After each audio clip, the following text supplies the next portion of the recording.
Ulimwengu utakuwa na tani milioni 710 wa uchafuzi wa plastiki ifikapo 2040.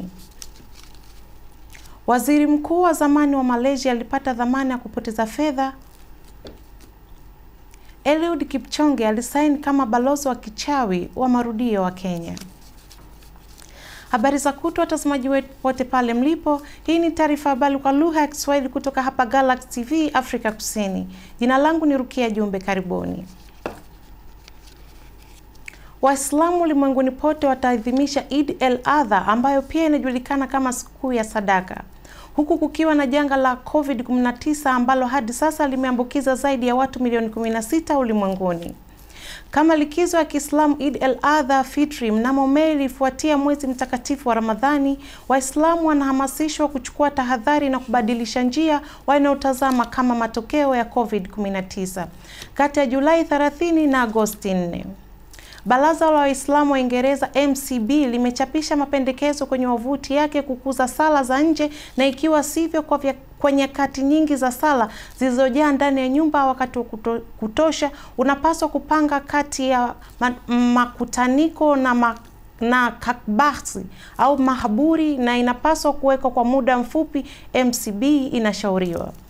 Iliongeza salamu za Idi inapaswa kutolewa bila kukumbatiana au kushikana mikono. Sherehe nyingi za Idi zinajumuisha kuwa pamoja na familia na marafiki na kushiriki mlo, lakini MCB ilishauri ni bora kuweka idadi kwa kiwango cha chini na kukutana nje.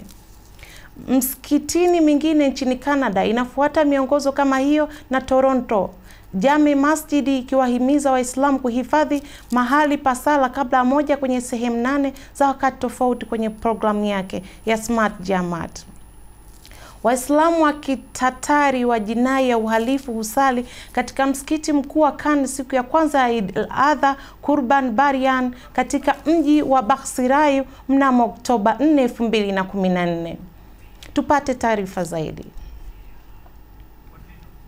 Ikiwa ulimwengu utaanza juhudi za haraka na kuratibu za kimataifa kupunguza matumizi yetu ya plastiki, bado kungekuwa na wastani tani milioni 710 za plastiki ambazo zitachafua mazingira ifikapo mwaka 2040. Utafiti mpya umegundua. Utafiti huo kutoka kwa kikundi cha watafiti wa kimataifa na kuchapisha katika jarida la sayansi Alhamisi iligundua kuwa hata katika hali bora ambapo kiwango cha uchafuzi wa plastiki kilipunguzwa na 80% ifikapo mwaka 2040, bado kungekuwa na ujazi mkubwa wa usanyiko wa plastiki ilivyokusanywa. Shtaka kubwa kutoka kwa kazi yetu ni kwamba ikiwa tuwezi kufanya chochote, shida ya uchafuzi wa plastiki haitabadilika kufanya chochote, sio chaguo, alisema Dr. Winnie Lau, mwandishi mwenza wa utafiti wa meneja mwandamizi wa kampeni ya kuzuia plastiki za bahari. Lau aliitaka matokeo yao kama habari mbaya, habari njema, kwa sababu wakati wa shida ya uchafuzi wa plastiki imejaa, tunayo maarifa, teknolojia na vifaa vyote vya kutengeneza dent kubwa. Timu iligundua kwamba juhudi kubwa za kidunia ziliongezeka sana na zinaweza kupunguza uchafuzi wa plastiki na 40% kutoka viwango vya 2016 au 78% jamaa na biashara kama kawaida ifikapo 2040. Tupate taarifa zaidi.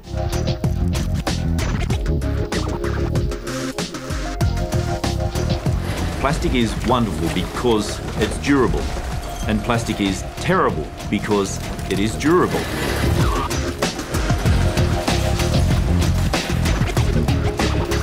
Almost every piece of plastic ever made is still on the planet in some form or another. Plastic production globally this year is expected to be more than 300 million tonnes. Half of which we'll use just once and then throw away.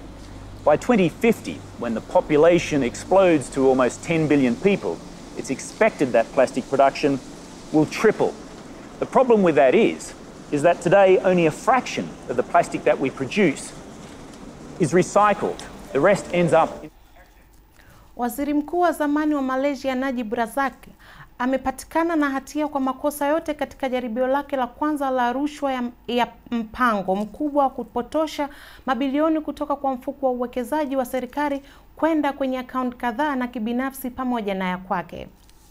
Waziri wa zamani wa Malaysia Najib Razak huanza kesi juu ya malipo ya 1 MDB/Fund, kesi ya jinai inayoshika alama ya uhusika 1 Malaysia Development Berhad au mfuko wa utajiri wa 1 MDB. Haijamshika tu Najib, lakini takwimu zingine maarufu za Malaysia na Goldman Sachs, moja ya benki kubwa za uwekezaji ulimwenguni.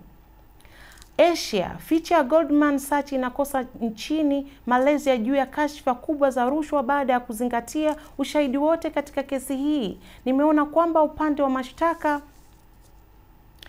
umethibitisha kesi yake zaidi ya shaka inayofaa. Jaji wa mahakama kuu ya Kuala Lumpur Mohamed Nazlan Mohamed Hazard alisema.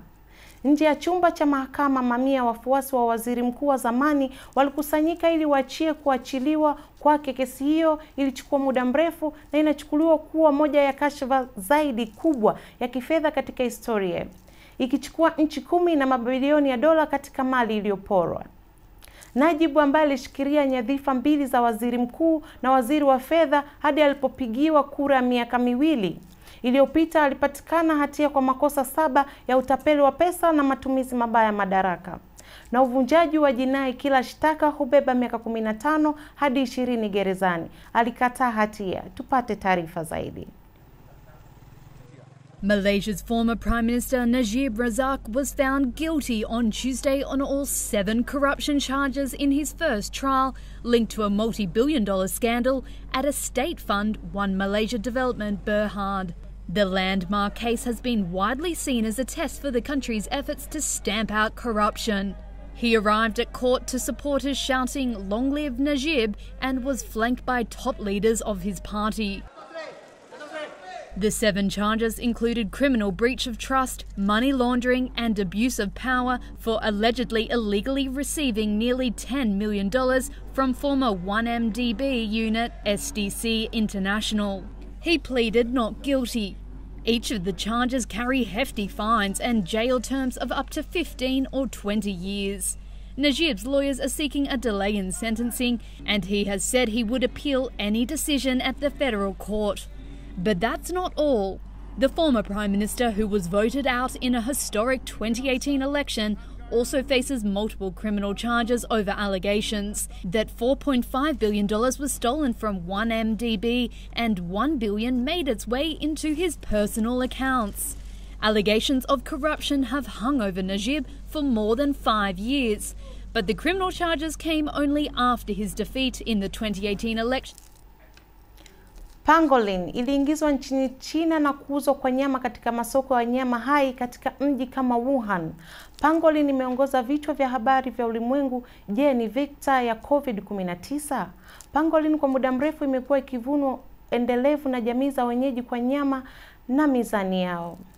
Lakini leo biashara ya ujasusi katika mamalia hao imefikia hatua ya shida. Aina 8 za cholelion hufanyika ulimwenguni kote, 4 katika Asia na 4 barani Afrika. Zote zinapotea ikiwa viwango vya sasa vya uwindaji na biashara vinaendelea bila kufyonzwa.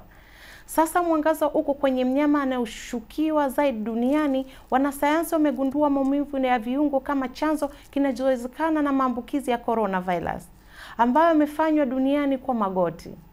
Msiba huu wa dola za Kimarekani hufanya maridadi kuwa chakula cha bei ghali kabisa kuliwa katika utafutaji huu kwa wakati unaofaa.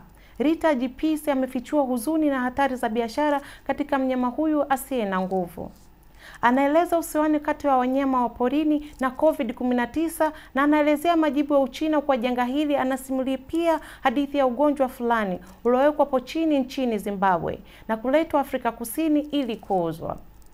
Wasomaji wanaandamana na wakala wa kikundi cha kufanya kazi cha Pangolin cha Afrika wakisaidiwa na polisi wa eneo hilo juu ya operesheni halisi ya kukomboa mnyama na kuwakamata wafanyabiashara hao. Wao hufuata maendeleo ya baadaye. Pangolini aliokolewa kutoka karibu na kifo hadi ukarabati na kutolewa ndani ya ripoti. Tupate taarifa zaidi. Sets. Hunters in Nigeria head to the forest. Their eyes are set on a new catch. For centuries, families in this region have hunted and traded pangolins. but it's become harder to find them hiding in trees. We used to hunt pangolin here. There used to be lots of animals in this forest. They are scarce now. It's only once in a while that we see them. They've also become scarce in the markets. 10 to 15 years ago, we used to see plenty of pangolins, but since the Chinese started coming to buy, they've become scarce. Their dwindling numbers have led criminal gangs in Nigeria to buy pangolins from other African countries. Some, like Kenya, South Africa, Tanzania and Uganda, have clamped down on the trade. That's pushed traffickers to Nigeria, and much of their cargo goes to Asia. Hong Kong and Singapore intercepted 3 huge shipments of pangolin scales this year. All of them came from Nigeria. A pangolin can sell for as little as $7.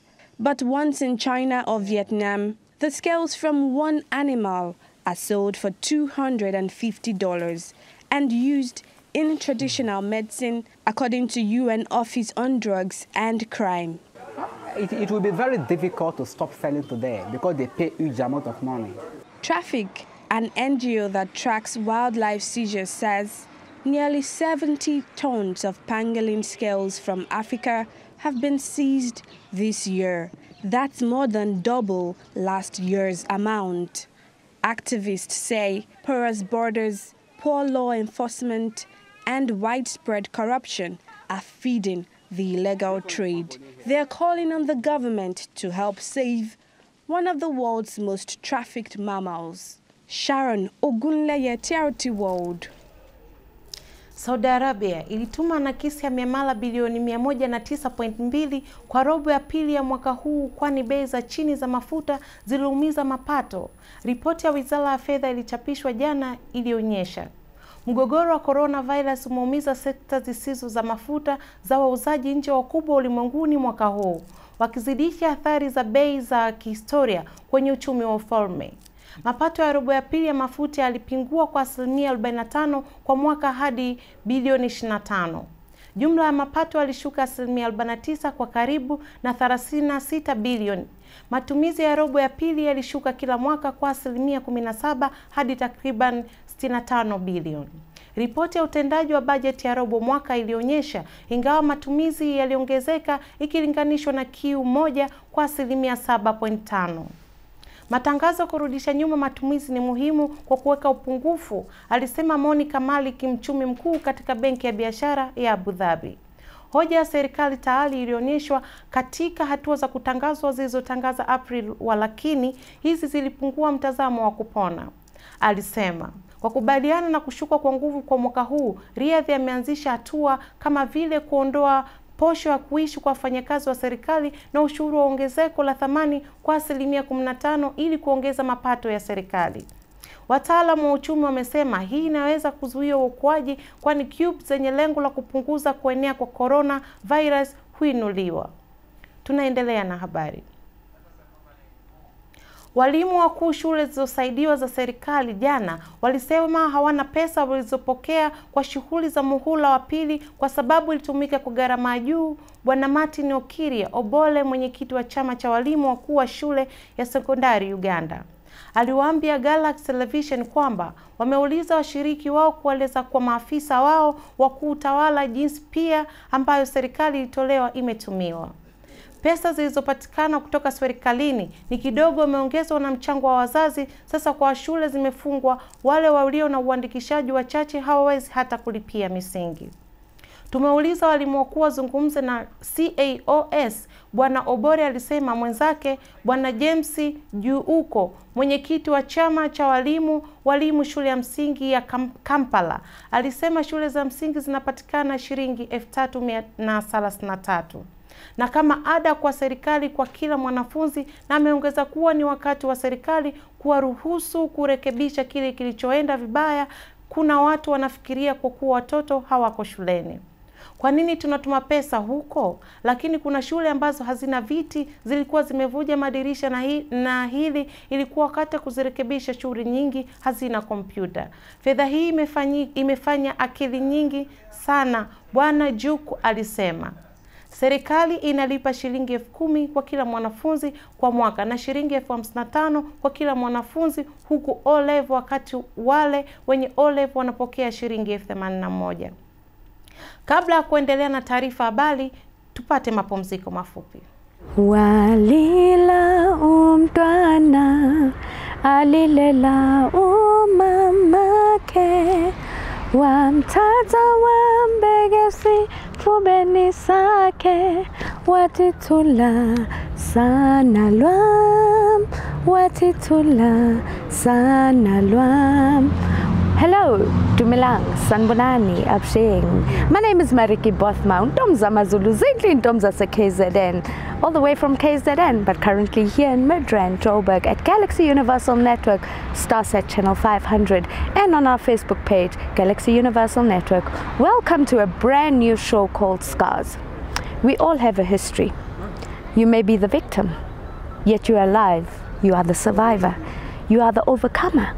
You are the conqueror of your past and of your pains.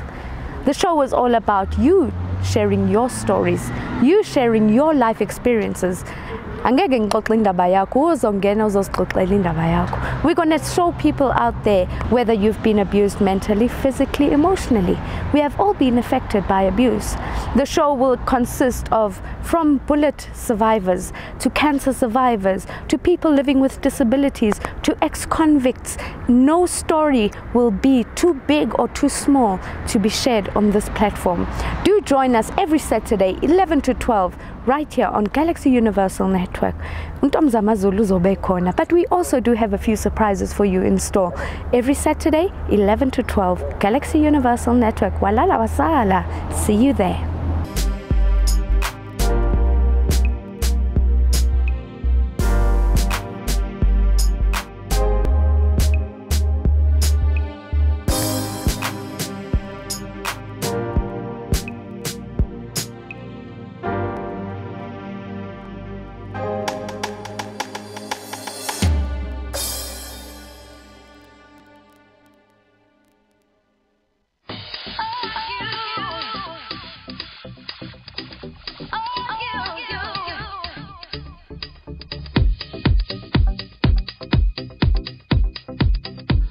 Join me, Mpumi Mpama, on Inside Out on Galaxy. This is a show that helps individuals on how to deal with serious matters from the inside out. This is to help remedy the effects that depression seems to have in our homes, relationships, individuals, and even our communities at large. We will look at some of the devastating effects that depression has on media personalities, prominent people, and our own brothers and sisters. Some of our loved celebrities and musicians having had to go through depression and fought a losing battle. How can this be prevented and minimized? And what causes this? From the inside out.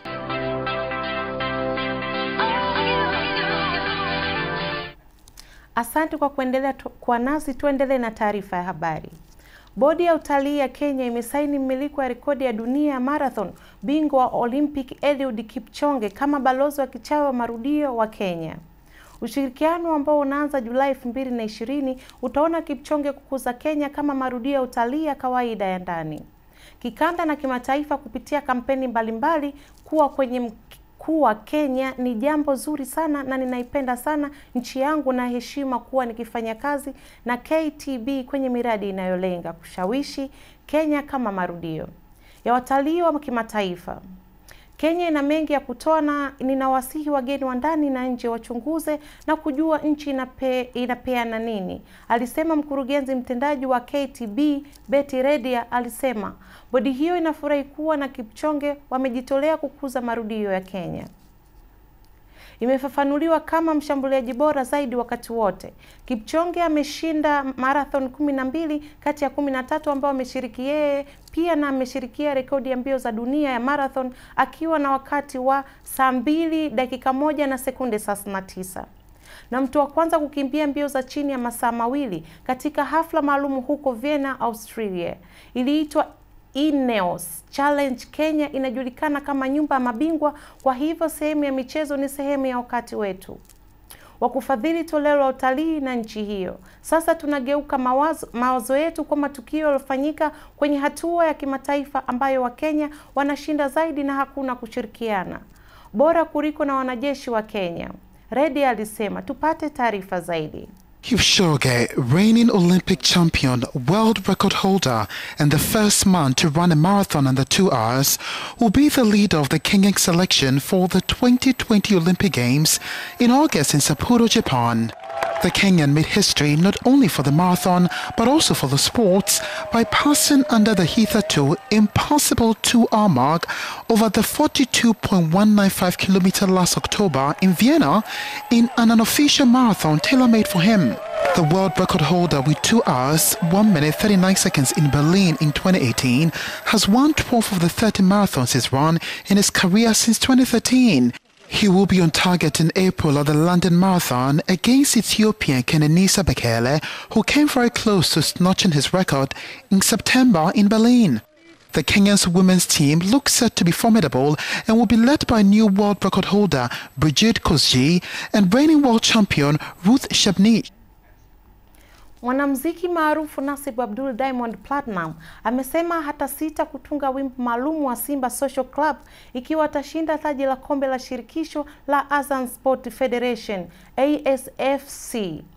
Simba wanakaribiwa na Mungo FC kwenye mchezo wa fainali wa ASFC uliowekwa Agosti 2 kwenye uwanja wa Nelson Mandela huko Sumbawanga, kwani zamani wanataka kuongeza sarafu moja zaidi kwenye kabati yao msimu huu.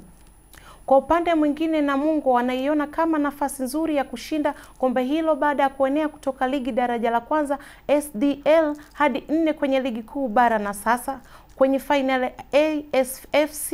Ni msimu gani wa Ruangwa upande wa msingi wamekuwa. Walakini walishtukia hapa hivi karibuni kuhusu tuzo gani angetoa tuzo ya Simba ikiwa watainua tuzo ya ASFC.